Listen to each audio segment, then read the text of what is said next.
গতকালকে মিডিয়াতে আমাদের সব উপদেষ্টাদের সম্পত্তির বিবরণী প্রকাশ করা হয়েছে।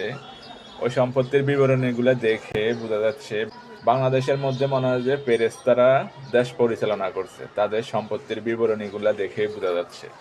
কারণ এতটাই সৎ ব্যক্তি, কিছু কিছু উপদেষ্টার সম্পত্তি কমছে, আবার কিছু কিছু উপদেষ্টার সামান্য বাড়ছে। কিন্তু কয়েকদিন পর আমাদের নতুন সরকার আসবে, আসার পরে দেখবেন বলবে যে এই উপদেষ্টা হাজার কোটি টাকা লুটপাট করে নিয়ে গেছে, ওই উপদেষ্টা দেশের বাইরে কয়েকটা বাড়ি করছে, কয়েকটা বাড়ির মালিক হয়েছে, মানে পুরাটাই খালি করে ফেলাইছে, অর্থ পাচার করছে, দেশের সম্পত্তি পাচার করছে, দেশ পরিচালনার মতো কিছুই রেখে যায়নি। তারাই প্রকাশ করবে, তখন এরকম সৎ ব্যক্তিরা কোথায় যাবে?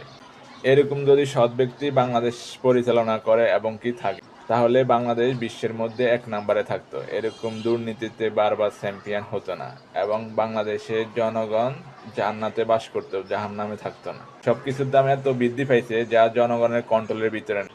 তাহলে এত সৎ উপদেষ্টারা থাকতে জনগণ এত ভোগান্তির শিকার হয় কেন?